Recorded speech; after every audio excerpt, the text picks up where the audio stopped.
نقلت وسائط التواصل الاجتماعي ومواقع إخبارية عديدة بشكل مكثف خلال الساعات الماضية خبر إعلان افتتاح مكتب تمثيلية جمهورية الريف بالجزائر، وهي المنطقة الواقعة شمال المغرب. مراسم الافتتاح رفع خلالها علم جمهورية الريف بمكتب التمثيلية في الجزائر، كما عزف النشيد الريفي.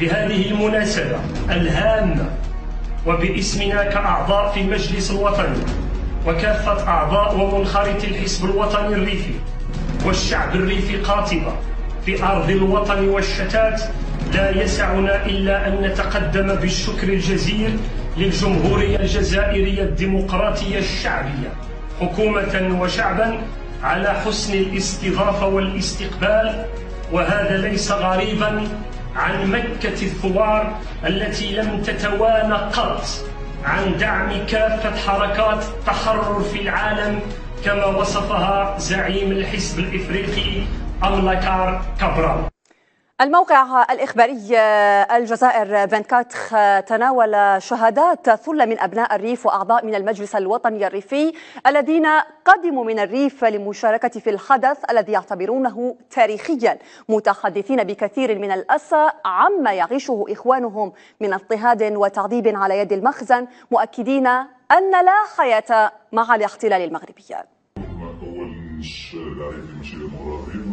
اللي يجي يعني يمشي سقام أصيب يعني غير الجزائر نحضر يعني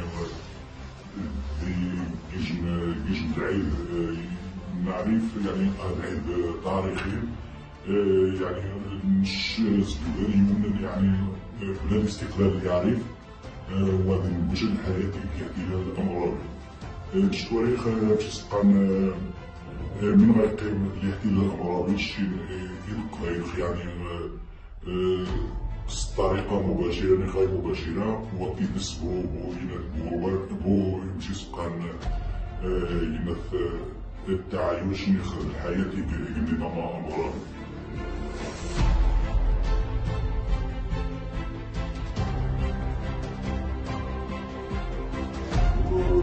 أما السؤال مستنيا يمشي سقان من يجي هذا سخدات شمالية تيقولي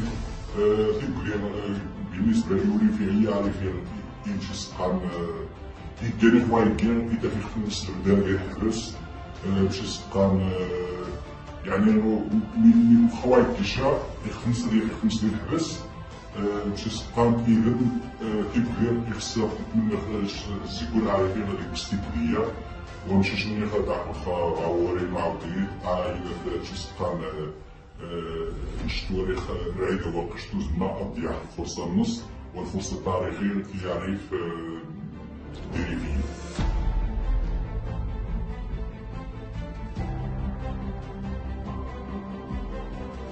السلام عليكم.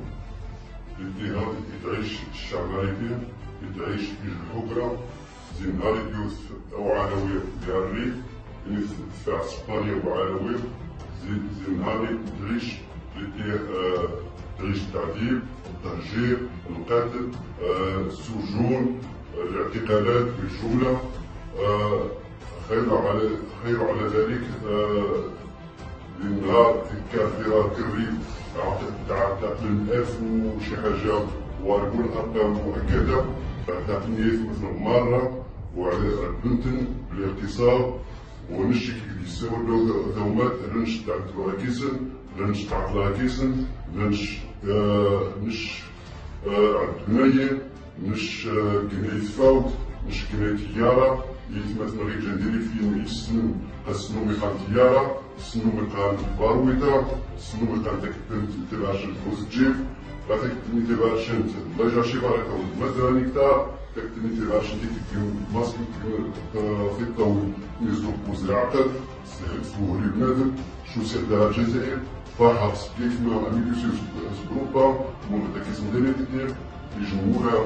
فسبحان عجبني الحال من عقيدة الحرية، عقيدة الحرية من جديان الحرية والعقبة ديال غير عقبة نش سد عقبة وأكبر غياري ميرساليك وعلويك ديال غير عقبة نش ميسي ديكير سد عقبة والسلام عليكم.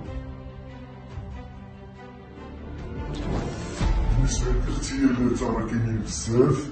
إلا جيت نعاود الاغتيالات راه مغنتقاطعش، غنبقى نعاود من هنا حتى الغدا. فحال غادي نقول على 58 57 واخا ما نعقلش عليها انا، ولكن كنسمع الوالدين اش كيعاودو، كنسمع الجيران، كنسمع الناس ديال المنطقة باش كيعاودو على شنو طرا فيهم، شنو واقع فيهم في 58 57. وداكشي اللي عثرت عليه انا شخصيا فحال 2011 النهار اللي تقتلوا في مخفر الشرطة 5 ديال الشهداء، وداروا بهم واحد السينما، جابوهم من البنك الشعبي وحقوهم، داروا راسهم حقوهم.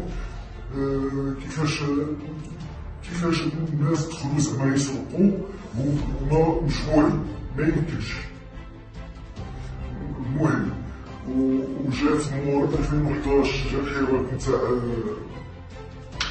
الحراك نتاع محسن فكري نهار اللي تطحن في الكاميون نتاع النفايات،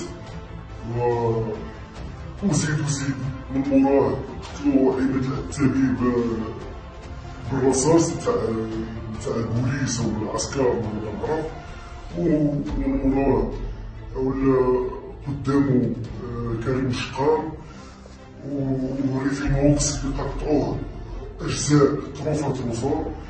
ايوا هادشي اللي خلاني انا باش نحقد على ديك المخزن الخبيث. فوالا صافي ما نقدرش دابا فكرتيني في هادشي اللي شفت، في هادشي اللي عشت فيه.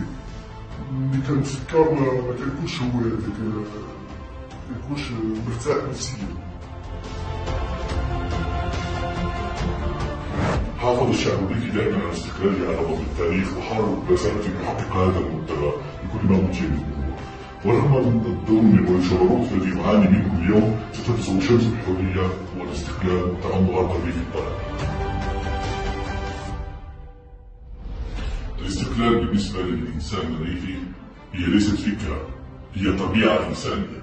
الإنسان الريفي دائما يرفض الحكم، يرفض الاستعمار، ويحب الحرية. هؤلاء الناشطون قرروا عدم الكشف عن هوياتهم كي لا يتعرضوا للاعتقال والتعذيب كما دأبت عليه سلطات المخزن، فكثيرا ما قمعتهم بسبب نشاطهم ونداءاتهم لإقامة جمهورية الريف التي تأسست بمدينة أجدير سنة 1921 وتزعمها عبد الكريم الخطابي، إذا الملقب بأسد الريف، ليقوم الاحتلال العلوي بغدها وإلى اليوم باضطهاد الشعب الريفي عقب منح إسبانيا الريف للمغرب مدفوعا بالتحالف المشكل بين مدريد وباريس للإطاحة بجمهورية الريف بالاستعانة بجنود مرتزقة. الحدث تفاعل معه رواد مواقع التواصل الاجتماعي، وعلق عمارة كسري: عاش الريف الشريف الأحرار، بينما علق آخر حسين عريبي: نعم لجمهورية الريف الحرة المستقلة.